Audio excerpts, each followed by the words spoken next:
Hello and welcome to Estuary TV News with me, James Dunn. Today it's our weekly paper review where we take a look at the headlines from across the region. But first, here's Richard Morris with the news headlines.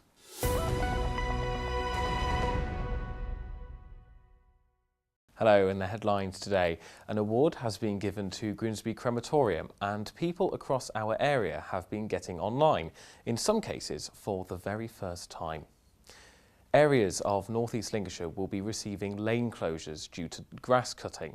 Starting today, sections of the A18 will be closed until tomorrow for cutting of the verges. As more roads close next week, keep watching these estuary bulletins for more updates. Immingham picked up a special award for their World War I trench at the Britain in Bloom Awards last week. The Royal Horticultural Society held a glitzy ceremony in Bristol, which saw Immingham invited for the very first time. They didn't win in the town category, losing out to Shevington and District in the North East. But they did win the special Britain in Bloom Young People's Award, with the judges congratulating their efforts to involve young people in creating a World War I style trench in the town. 7 young people were employed in the project. 2 staff from Humberside Police have made it to the top of Everest Base Camp in their quest to raise money for St Andrew's Hospice and Great Ormond Street Hospital. Jason McCusker and Andrew Thorpe conceived the idea when they wrote a bucket list and quickly put the plan into action. We caught up with Jason as he was packing his bags after months of intense training, days before they set off for Kathmandu. The group witnessed several accidents and injuries on the way to base camp at an altitude of more than 13,000 feet. But they made it and they're now on their way back down. They let us know as soon as they could find an internet connection.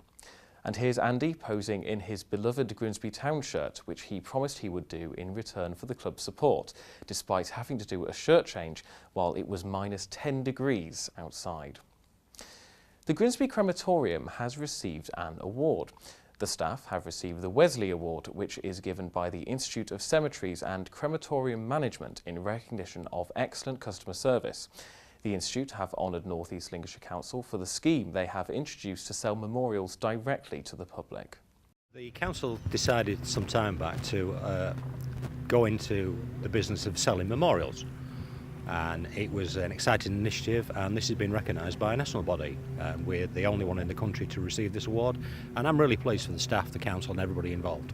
Huge congratulations to the team down at the cemetery, the officers involved in it, and the council for having the nerve to go forward with this.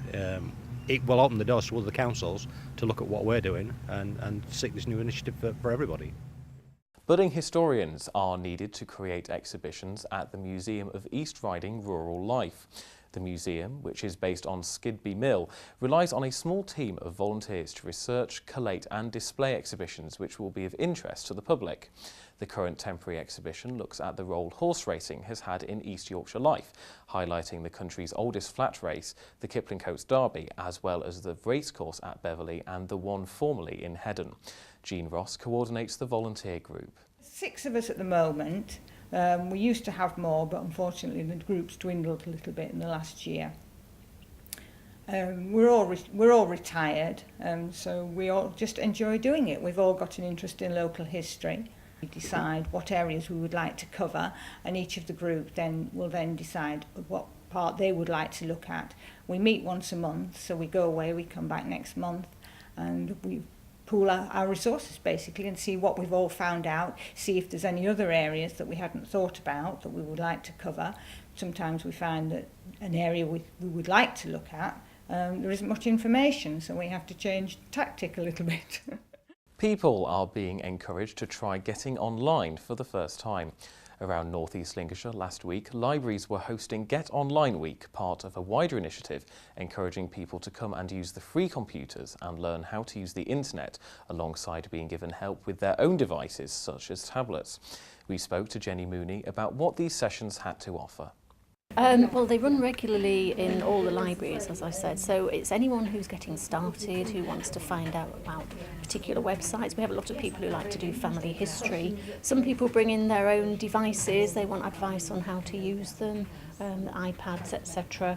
So the staff are there to provide guidance and support either on our own computers or on the laptops or the devices that the customers bring in themselves. That's all from me. Bye for now.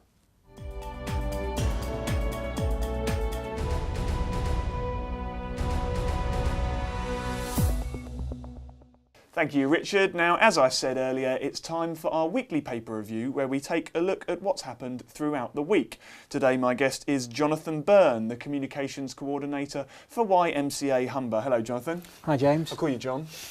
Thank you very much for coming in today. Tell me what's caught your eye in the news this week? I think if we start off with, in the Grimsby Telegraph, the town has paid tribute to fishermen lost at sea. I think there's a great fishing heritage within Grimsby. It's probably known around the world for its fishing industry, which has, sadly declined over the years. But over 100 people turned out to pay tribute to those that have been lost at sea, and I think it really hits home about what a tough industry it is. Not what was to work in, but is to still work in, and that there can't be many families out there in the town that haven't been affected by it over the years. Yeah, I mean, it's known as one of the most dangerous industries in the world, and like you said, it has declined, but I mean, these were hard men, weren't they? They certainly were, yeah. They had to be tough to be out there in all conditions and, all four seasons and whatever the oceans and seas could throw at them. And obviously it's hard to imagine now, but there was a time in Grimsby, maybe even only 50 years ago, where it was hugely prominent. Everyone knew someone who worked in the fishing industry. Yeah, I think that's right. I think there can't have been many streets where there wasn't somebody who worked in the fishing industry. So you realise that a loss of somebody at sea can have affected so many different people within the town.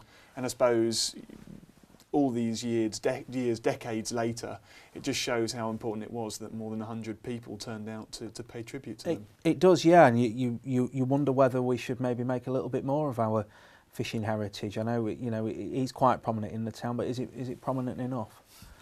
That's very interesting. Now, what else have we got here today? You've got something in the Hull Daily Mail there. Yeah, the Hull Daily Mail are running a story on sex and drug criminals are told to say sorry, but the underlying theme there is that the police want to use restorative justice now for serious offences. It's a really interesting thing, restorative justice, isn't it? Because it's got really positive things about it with regards to reoffending rates, because we're always saying we need to cut reoffending rates, but then there's some people that just aren't comfortable with a slap on the wrist and then being given the chance to say sorry. That's exactly it, and I think that it seems to be a 50-50 camp from reading the Hull Daily Mail, that there are those that are for the proposal and those that are against the proposal, but perhaps the story doesn't touch on that everybody involved in the process has to be agreeable. The police aren't just going to go down a route of putting restorative justice in willy-nilly for every crime that's been committed. Both parties have to want to go down that pathway. I mean, it's interesting because in the story here, you talk about restorative justice, and you can understand how maybe someone who broke a window or something like that, rather than being taken down the route of going to court and prosecuted, might instead be told, look, tell Mrs. Robinson that you're sorry, and if Mrs. Robinson's okay with that, then, we can just draw a line under it. And I think everyone really will relate to that. But what's here in the Hull Daily Mail is they're talking about, sex criminals, drug dealers. Where is the line? It's difficult to tell. Yeah, it is difficult to say where the line is, but I think what's important to think is it gives the victim maybe not a chance of closure, but it gives them a chance to show the criminal exactly how they feel, using those sort of what they call I statements. This is how you've made me feel. And if the criminal can then, almost a penny drops, that they've not just committed a crime, but what they've affected that person's life, that family's life, it can make them see things in a different light, and it doesn't replace the whatever the justice system are going to do. It just adds to the process. I suppose they then get an emotional connection to the actual impact of what it is they've done. Yeah, it's rather than just telling them they've done wrong, making them serve a sentence, and then they come out and think, well, I did wrong, and then as we were saying earlier about reoffending rates, they come out with the attitude of, I did wrong, but I also affected these people in this way. So, and it's been proven in other cases that the reoffending rates have dropped. But I mean, it does challenge the idea of the callous criminal, and that, you know, tougher punishments means less crime. It really does challenge that. It does, yeah. It does really. It really. It's quite a thought-provoking issue, and I don't think it's one that's going to be sort of cleared up within a few weeks, and it's going to take some work to get people thinking in that sort of mindset. Yeah, I mean it might have its benefits, but you can in some ways understand why some people are a little bit uncomfortable with it. Certainly can see why some people might be a bit cautious. Let's see what else we've got here. Now, one thing that we won't have been able to escape for the last few months is this one that you've picked out here in the Scunthorpe Telegraph. And this is about Nancy, isn't it? You tell me, John. It is, yes. Nancy, for those who might have been living under a rock for the past 6 or 7 weeks, it's Nancy from Barton upon Humber won BBC's Great British Bake Off. Are you a fan? I'd say it's one of those things that's on in the background. Everyone seems to say that, John. No men really admit to it. I suppose you're going to tell me now that your girlfriend watches it. She is. She's a massive fan, and you know, I've heard all that before. Maybe I've just picked up the odd little snippet from what she's got on, but it's all right. You don't have to make excuses. Nancy has done a nice piece with the Scunthorpe Telegraph about winning the show, but the focus is on.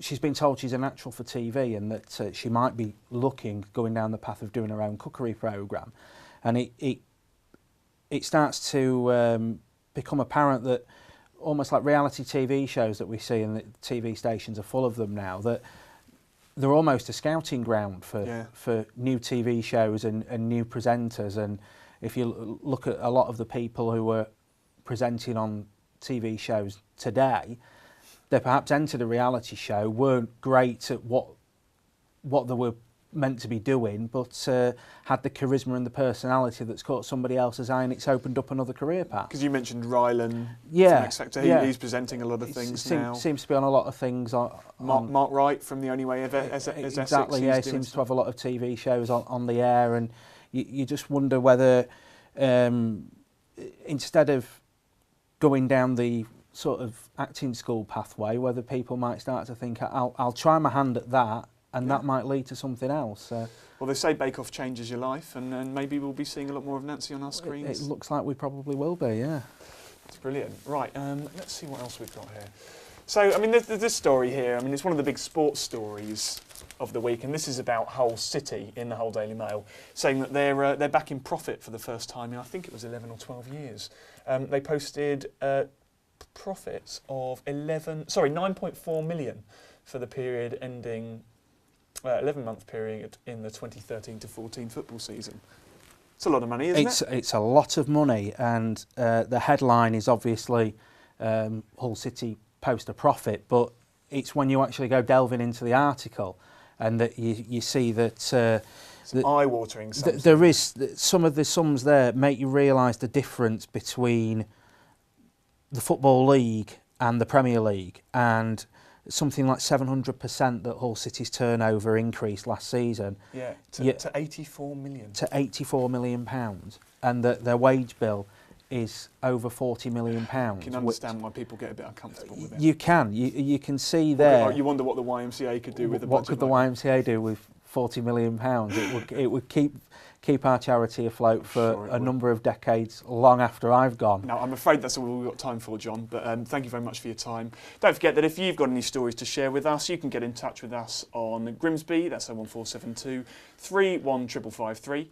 You can get in touch on social media, that's Estuary TV on Facebook or at Estuary TV on Twitter, but you can also email us on news@estuary.tv. Well, I'm afraid that is it for the show, so from me, bye for now.